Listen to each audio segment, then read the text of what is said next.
Halo semua, salam sejahtera Malaysia. Saudara-saudara yang amat dihormati, tuan-tuan dan puan-puan. Berkaitan dengan beberapa isu yang tular di media sosial, berkaitan dengan beberapa perkara yang menyentuh sensitiviti keagamaan di Malaysia. Sebelum ini kita mendengar berkaitan dengan isu stalking tertera kalimah Allah. Lepas itu isu kasut berjenama Vans. Dan ini telah mengundang banyak pandangan dan persepsi daripada rakyat Malaysia. Dan akhirnya sebelum ini kita juga mendengar titah Kebawah-Duli Yang Maha Mulia Yang di-Pertuan Agong Sultan Ibrahim untuk perkara ini tidak berlarutan lagi. Itu adalah berkaitan dengan isu stalking yang tertera kalimah Allah. Titah yang di-Pertuan Agong yang pasti menggemparkan seluruh Malaysia. Namun, ada satu maklumat terkini saya dapat daripada Facebook page Sultan Ibrahim Sultan Iskandar. Selepas sebelum ini kita mengetahui Ketua Pemuda UMNO Akmal Saleh yang menjadi watak utama berkaitan dengan isu stalking tertera kalimah Allah, sehingga kan nama Akmal dan beberapa lagi nama yang lain, ada 4 nama kalau tak silap, dan salah satunya Akmal dilarang untuk datang ke Sabah dan Sarawak. Bahkan baru-baru ini saja Akmal ditahan di Sabah.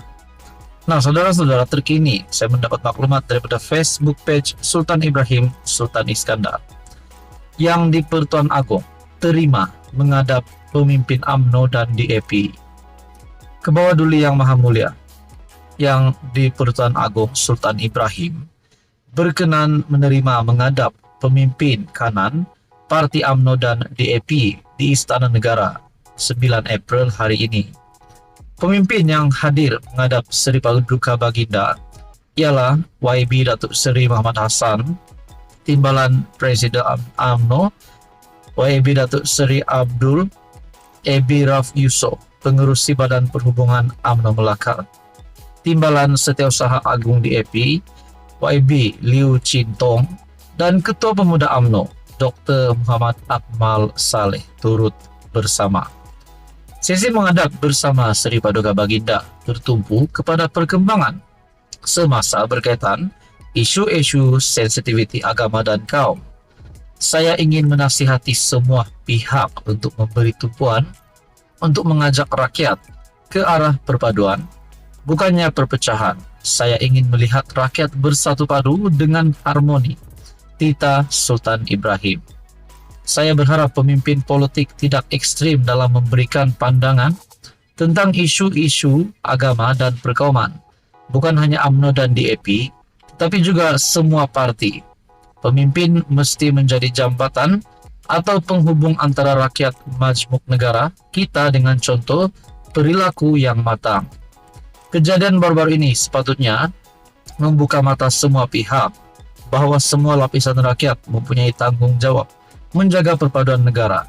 Perpaduan yang jitu dalam kalangan rakyat akan menjadi pemangkin kepada kesejahteraan sejagat Malaysia. Menjelang Hari Raya yang mulia ini, bermaaf-maafanlah antara satu sama lain dan buka lembaran baharu. Titah Seri Paduka Baginda. Namun di dalam perkongsian Facebook page Sultan Ibrahim Sultan Iskandar juga berkongsi satu berita gembira daripada Istana Negara yang di-Pertuan Agong membayar zakat berjumlah RM10 juta. Kebawah-Duli Yang Maha Mulia yang di-Pertuan Agong Sultan Ibrahim membayar zakat berjumlah RM10 juta bagi tahun ini. Cek zakat diserahkan oleh Seri Paduka Baginda kepada Tuan Haji Nasri, Ketua Pegawai Eksekutif Majlis Agama Islam Negeri Johor, dengan disaksikan oleh Dato' Yahya Ahmad, Mufti Johor pada 7 April di Johor Bahru. Nah, saudara-saudara, apa komen Anda? Sekian saja, teruskan bersama di dalam channel ini. Halo semua, salam sejahtera Malaysia, tuan-tuan dan puan-puan yang amat dihormati. Satu maklumat yang saya lihat di media sosial, di mana penyokong-penyokong PN ataupun kita boleh anggap pihak daripada Perikatan Nasional yang menyerang Anwar Ibrahim, menyerang Perdana Menteri Malaysia, Datuk Seri Anwar Ibrahim. Setiap gerak-geri Anwar diteliti oleh mereka dan menunggu masa untuk menyerang. Nah, saudara-saudara, tuan-tuan dan puan, apapun juga yang dilakukan PN pada hari ini tidak akan mengubah jawatan dan kedudukan Anwar Ibrahim sebagai Perdana Menteri.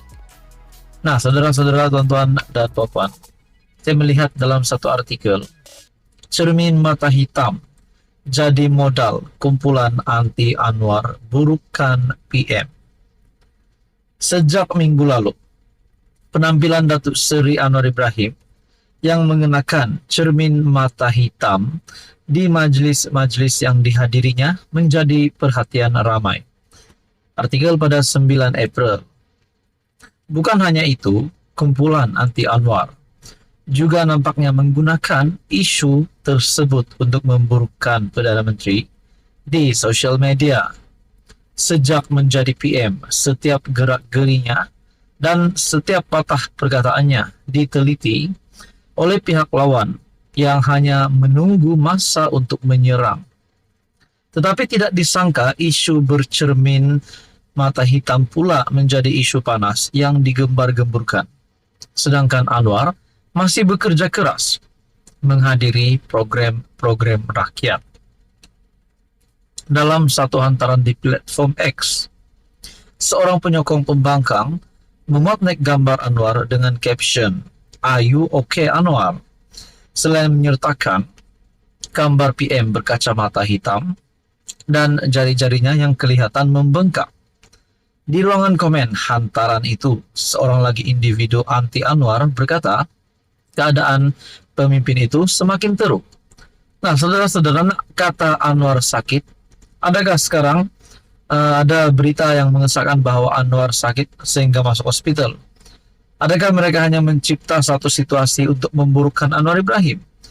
Nah, saudara-saudara, sudah pasti ada pihak yang akan membackup Perdana Menteri. Makin parah, begitupun ramai yang tertanya-tanya, apa yang terjadi kepada pemimpin nomor 1 negara itu?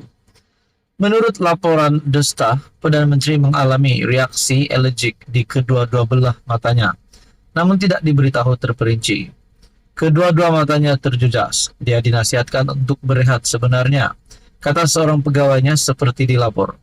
Sementara itu dalam hantaran berlainan, seorang individu mengecam kumpulan tentera Cyber Pro PN yang memainkan isu cermin mata hitam.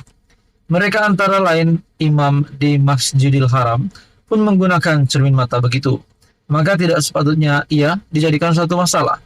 Nah, saudara-saudara, apa masalahnya Anwar Ibrahim pakai cermin mata hitam? Suka hati Anwar lah.